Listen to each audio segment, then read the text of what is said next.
G'day everybody, great to have you on board. Thank you everybody who's joined and still joining. We're hoping for a great event. And just share the screen and we'll get ourselves going here. Give me about 27 seconds. Okay. So just to run through very quickly on housekeeping, I'm Brendan. With me today is Hayden, Christine, Alex, and we'll have them introduce themselves as they come on board. As to housekeeping, you'll find a comments bottom note in the bottom right and a question and answer field questions. So we'd welcome you to use those. This is an interactive event and we'll do our best to respond as we go along. Here's our speakers and you'll also see them on the screen. And we've been here before. For those of us who have been with us on this journey, this is the third of a series on basement waterproofing British Standards 8102. Today's agenda, we're going to recap our conversations so far, and we're going to talk about types of protection in the context of the standard being British Standard 8102, as we mentioned, and then, of course, moving on to application of different types of project. I would say right up front, this is probably the most in-depth part of the series, and we're not going to go too deep on it. We're going to try and give a bit of a drone view. As soon as you get involved in specific project questions, it does go very specific in response, but no doubt our speakers will touch on that as we go along. Submit questions, as mentioned, there's a questions button, there's a comments button. And let's have a quick poll, everybody. If you could please tell us, what's the biggest challenge you've experienced with your waterproofing projects to date? Thank you, everybody that said good morning. Yes, a very early morning to those joining us from Perth. Throw it in there, people, as we go along. I won't hold up the proceedings at this stage, but we would like to hear from you as to what you've experienced along the way. And we're getting a couple of good responses in there already. Around not understanding the products, certification by RBS, longevity of the system. That's a very crucial one. So yes, I think these things will come up as we go through. Without further ado, Christine, could you take us away on a recap? Yeah, kia ora everyone. Thanks, Brendo. As Brendan mentioned, this is a big topic, and we know that we've got people joining with a wide variety of experience in this or awareness of BS8102. I'm Christine, based in New Zealand. Just dove straight into it because I feel like we've all been here before, but I'm sure there are some people joining new. But I work in the design and specification side in NZ. And so, yeah, we're going to be going over this, as Brendo mentioned, in a bird's eye view scenario. So we're going to touch on each of the areas, but there is a lot more to talk about and a lot more to understand. So do get in touch if there's specific things you want to ask us. And in terms of what we've talked about in the previous webinars, if this is the first day you're joining us, previously we talked about what the British Standard is. We went over in a Q&A session afterwards as well about where our industry sits in Australia and New Zealand and what the issues are, the problems that we're finding with execution in terms of basement waterproofing, and so why we kind of need to adopt the British Standard and what the benefits are for that. We also dove into, in the second webinar, we dove into the grades of environment. And so grades of environment are really defined in the British Standard, and Brendo will send you the link after this where there'll be the links to the previous webinars where we dive into that. And so those grades of environment go from your lowest level of protection through to 3, from 1A to 3, and they're really well defined. So I do advise that if you weren't with us for that you go back and watch that, because then that will help you in terms of your discussions with clients. And if we go to the next slide, Brendan, today we're going to be talking about the types. So grades that we've spoken about previously, that's the level of expectation of the waterproofing. What's the waterproofing outcome going to be? And when we're talking about types of protection, we're talking about the materials that we're going to use to achieve that grade. And so in terms of how we're selecting. We're factoring in things like risk, water table, all of those sorts of things that we have discussed before. And BS8102 recommends that if you're anywhere above grade 1A and B, that you're incorporating a couple of types of waterproofing in the system, so that there's some redundancy, so that you're not just relying on one and then failure is failure, that you've got some redundancy in the system. And so in terms of the types that we're talking about, I just lost you all. In terms of the types that we're talking about type A, B, and C. Alex is going to get into this in more detail, but as a brief overview, type A, that's what you're familiar with when we refer to tanking. So we're talking about a barrier protection. We're talking about membrane bonded to the structure. And so that's external. There are internal type A protection as well. Type B, we're talking about structurally integral protection. So we're relying on the structure, relying on the concrete to be waterproof. And type C is drained protection. And so that's where we're using a drainage system to prevent water from getting into the space that we're using. And so that we're dealing with that water and removing it from our area of use that's below grade. And so if Alex, you want to get into each of these in more depth, that'd be awesome. Thank you, Christine. Hey everybody, Alex Portelli here from the Australian office. Very similar to Christine, I deal with all the design and specifications across AU. So be more than happy for you all to reach out if need be to take these discussions further after the fact. Yeah, as Christine's gone over the different types, you've got your barrier protections. I mean, this could be as simple as a cementitious slurry to be covering the wall, etc., as a barrier from water coming into the space.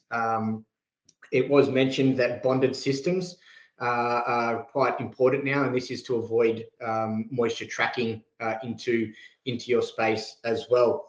It is important to note that waterproofing measures should be designed on the basis that during the life of the structure, at least, water may become up against your structure.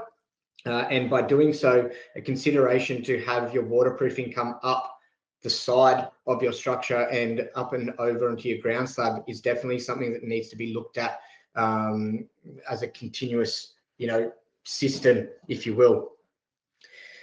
In saying this, it does become a part of the design and what is actually required for your structure when it comes to waterproofing, as it may be necessary to use a combination of types, your type A mixed with your type B, or type A with type C, type B with type C, etc., etc. Really comes to what is necessary to ensure your space is waterproofed. Another way in doing this in a very effective way is by using figure 1, which is in the design flow charts of BS8102, which really gives a great overview of how the different areas can all collaborate together to ensure we're all meeting the criteria and the design is fit for purpose, which I think is quite an important step. Are we able to move across to the next slide, please, Brendan? So with your type B, as Christine mentioned, it's structural integral protection. So using the concrete for its intended purpose to avoid water coming into your structure. Now, Markham have been completing this type B waterproofing system for over 20 years now.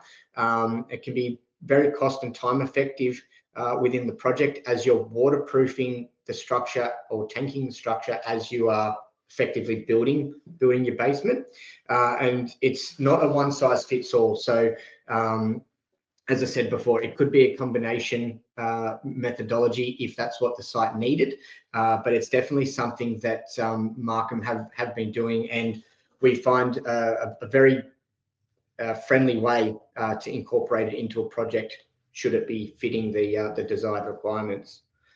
Next slide. So moving into your type C with your water management system here, it's a good option when the risks is low, typically used in conjunction with type A or B to safeguard and ensure that the internal space is protected. Now, When it comes to type C water management, there is some ongoing thought processes that need to be, discussed at the beginning of the project, and that's to do with ensuring that the system is kept in an operating fashion. So access points need to be designed in so they can be periodically checked and ensured that they can be flushed and maintained so that the water does have an effective egress path out of that designed in drained system, so that it doesn't affect your internal space as the project progresses in its life cycle. Moving to the next slide. Shooting over to Hayden now. Thank you, Alex. Hello. We've all been here before, I think, as Christine mentioned, so it's good to have many returned names on the screen. It's great. Thanks for joining. That's interesting, but I firstly want to point up the success of getting the right outcome in waterproofing is determining those grades that Christine mentioned. And I just want to reiterate this on this slide. So before we get to selection and application of what type of waterproofing, we really must be strong and united on what outcome we want, what performance grade we want, and what level of protection we want, what do we want to look like, etc. And that's first and foremost in everything. Now, one thing to consider, different areas of a structure or of a building might have a different performance grade set for it due to what's inside it, or they might be on a slope where you've got more risk on one side, etc. So that's very important when we're on waterproofing, and that determines if we choose the type A, where we've got a physical barrier against the water, or the structural waterproofing like Alex was talking about inside the structure itself, or that cavity approach, the drain system. So just want to reiterate that, because I think that's the space in our market that we're not doing enough of, is determining that, working out that at the start. The rest almost flows easier when we've got that clear. So this here is a bit of a table in BS8102. It's probably a little bit hard to understand. What it's trying to say is, where we're low risk, you've got obviously more option. You've got the type A is very much an acceptable approach. That's the physical barrier. Type B, where you've got the structure itself, is acceptable with some conditions. You obviously got to get it right, get your methodology right, and then type C as standalone is acceptable when you've got the system right. Now, in Australia and New Zealand, we've been very, very prone to just do wet wall basement and bring the water in and deal with it inside. That's a totally different space and would not promote that at all, where you've got open drains, etc. Type C cavity is, okay, that moisture is still coming in, but it's not seen, it's dealt with. You've got systems in place to get rid of it, and you've still got a very usable space inside. So when you've got a very low risk associated to the water table, like this is showing. Now, just jump on that for a second. Low risk for water table, as in BS8102, is when the water table is permanently below the underside of the slab, the ground slab, and the high risk is when it's permanently above the underside of the slab. So we would see a lot, if we take that, we'd see a lot of projects in our areas would actually be higher risk than we think. So this here is essentially pointing through to say a type A, a barrier system, is your best approach, but measures to reduce risk is when you need to start thinking about combination of systems and what can be incorporated to get that best outcome. So hopefully that makes sense. It's establish the risk, establish the performance outcomes you want, and then go through the phases of what's needed. You might, in some instances, have a variable water table, and that's where you need to think about, what can build up over time, etc. Make sure you got the right protection there. So hopefully that makes sense. Jump to the next slide. And then combination of systems. Now this is interesting, and it's probably not widely used in our regions compared to what the British Standard and the UK are doing, which is good to follow. So it's established once you're higher risk basements, and then you're obviously wanting to use the space, etc., is very unlikely that a single system will be sufficient. We still probably think that in our design process that we can just put a system through type A or type B, it's enough. It's a very good push to get a combination of systems. Now, a few things to consider when we've got a combined system. We need to think about the characteristics of the products being used. So it's not like just getting two tanking membranes and putting them on the side. That's not a combined. It's talking about having a flexible type approach on the outside and a rigid system on the inside. Something that the key thing is that both products won't be subject to a common failure. Say we have seismic in New Zealand, or those sort of conditions, or concrete cracking, etc. Make sure the two products are compatible for a start, but then also working differently, characteristics, to make sure you got that cover over time. And then just to touch on what Alex was saying too, that combined system, make sure it integrates with the continuity of waterproofing. So you're up, which is 150 millimeters above ground level. So those are some things to think about there. But this is really to reduce your risk and mitigate those issues as early as possible. And next slide. And then remediation. Now, this really needs to be, we're spending a lot of money on remediation in Australia and New Zealand, and we need to spin that around. We really need to think about strategies for remediation at design phase. And this is outlined quite nicely in BS8102, and it's a very good measure when we're going through defined design phases and our early work, desktop studies, etc., to make sure we're getting the right system, right outcome, that we're thinking about the remediation. Are we able to get back to those points where we need to, if ingress comes in, if we need to remediate? Now, type A, which is the barrier, physical barrier, and we often see that on the earth side of concrete, obviously, in our spaces, very hard to remediate. Obviously, a bonded membrane is very important now, because otherwise you just get tracking behind those membranes, and you get the remediation. Everyone's probably been there where you've chased cracks for the life of a project.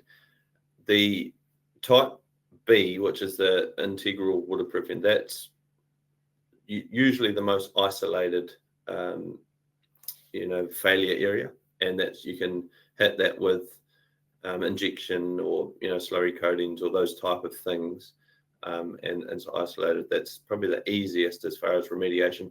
And then cavity system's very good, but it's not really the failure of the system. It's more, you'll be checking things like your pumps and all your drain, your hobs, etc.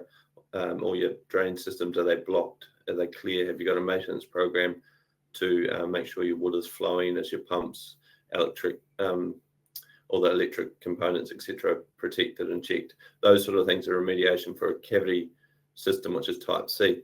So big point there is make sure that's thought about when you're going through your design phases. So hopefully that makes sense, and we do really want to prompt questions now, because that's we've touched on this, as Christine said, in pretty light detail. There'll be a bunch of questions in all your heads about what's the differences, when do you use one, what type of barriers there are, etc. What's type A. we're really pushing on the bonded membrane phase, versus a flexible for type A. So there's BS8102 2022. It's very good. I recommend anyone to get a copy that's of interest in this call. But there's probably about 25 pages almost that just go over the A, B, and C system, the types of barrier protection within that, the types of structural protection, what needs to be considered, and what needs to be undertaken. So again, type A, barrier, physical barrier. Type B, you're working with the structure itself, and then type C is a cavity system, like a water management system that's coming into the structure. And then the combined system is very much a consideration and should be considered more. Now, just one more thing on that. If you are combining A and B, it's like a barrier and integral, the A does need to be a bonded. So that's important. So hopefully that summarizes what we have been going over. I see some questions coming in, which is great. And it pretty much segues us into the Q&A forum. So we'll open up that floor. No doubt there'll be some good stuff come through. Christine, did you want to touch on any of the comments that came in earlier about longevity of systems, and probably touches a little bit on the remedial and things as well? In terms of, I can't see anything in the questions. Everyone's writing in the chat, is that right? Yeah, sorry. Yeah. I was just hoping that's not my computer lagging. No, there was a couple of things there. One of the things that I know we've mentioned in previous webinars as well is when we're assessing risk, not to just design to where the water table is currently, but that BS8102, the new 2022 version, it is also talking about massive flood events, sewer drain bursts, rainwater drain bursts, and things like that. So you've got to think about it right the way up. Well, not just where is the water table now, where does it fluctuate normally, but where could it get to? So I just want to reiterate that again. In terms of, Mark, you're saying that was in response to our what's your biggest challenge? Is that the longevity of waterproofing systems is your biggest challenge? So in terms of that, you do want to select, you want to be making those inquiries at selection stage as well, in terms of what's the life of this waterproofing system, and also how long can I expect it to last without maintaining it, or who are we going to be handing this building to? So especially in a type C scenario, you're going to want to know that there's a continuity of responsibility for looking after and maintaining something like that. Gosh, now there's things coming in thick and fast. Mark, the copy of BS8102, you should be able to locate that. We can't send you a copy. It's got confidentiality things written all over it. So you'll be able to find that online fairly easily, but I'm sure that Brendan can include some links. I'll include a link. It's a licensed document, so I'm afraid we can't just share it. Yeah. So yeah, we'll make sure there's an access link for that in the. Cool. Good question from Samson. How do we hang on, let's go back to it. How do we cater for, I'm taking that as bushfire. That's why I don't know that one. Yeah. And slowing down that bushfire attack level or something, I think it is. Is that right? But the install, it's important, and it is important to consider that when we're going through the design phase of what type of protection we're needing, because it may be better where you've got a structural like type B, that the structure's working, and then a cavity inside to deal with that, versus a membrane that's left exposed and on the outside, and that may have risk to that over time. So it's a good question. As far as slowing down install, it really does come down to the type of protection we are putting on, really. But hopefully that makes a little bit of sense.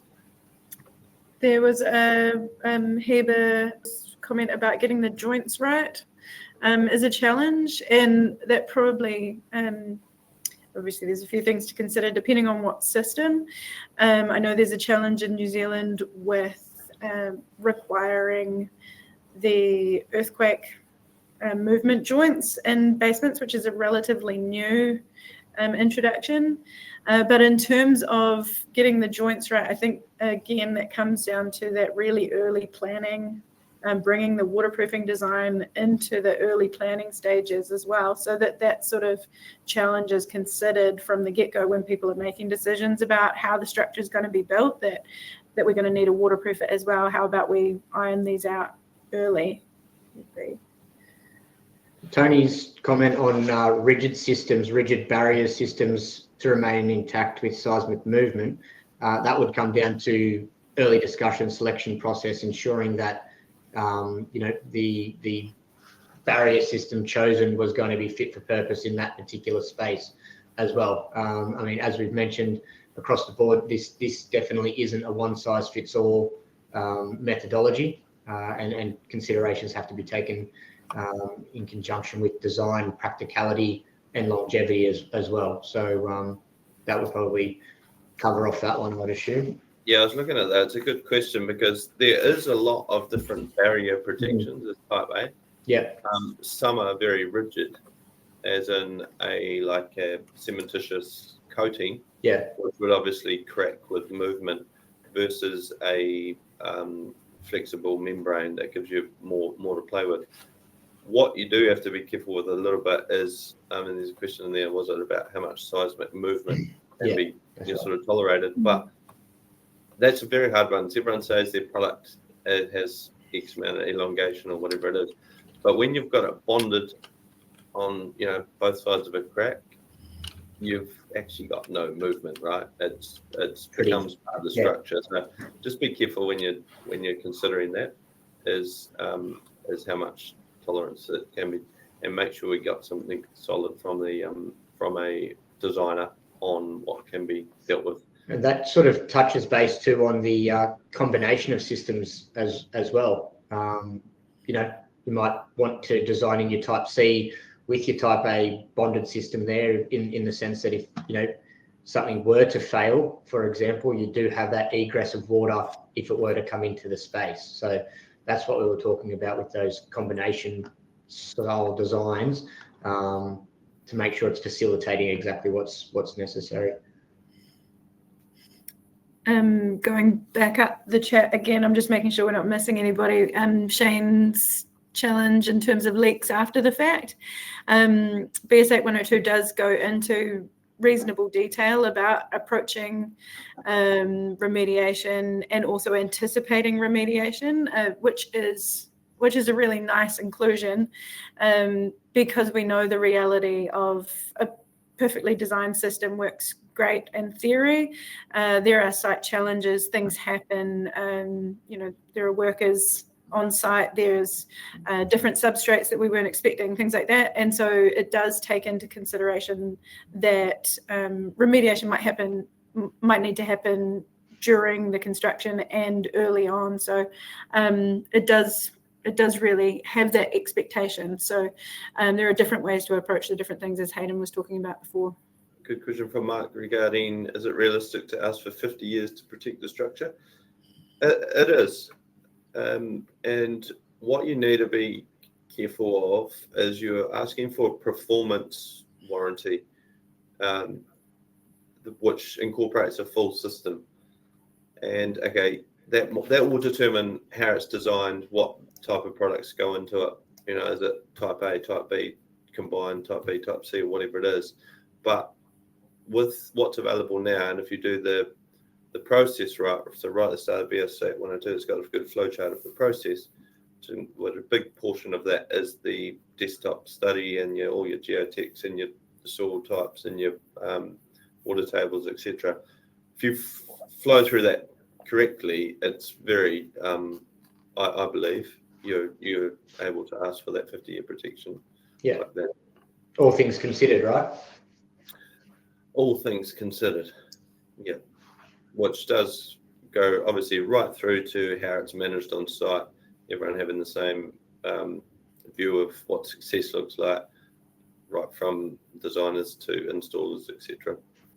A good one from Simon with the MESO system. A lot of people will be familiar with that, which is steel shored piling. Yes, we have. We've done projects there, which is good. But it's interesting that in BS8102, it actually now recognises steel shoring to be as a barrier. So that is almost like a barrier membrane, but you'd still need to combo it with something because you're not getting full protection with that. But yeah, there's a few ways of doing it. Obviously, a membrane on your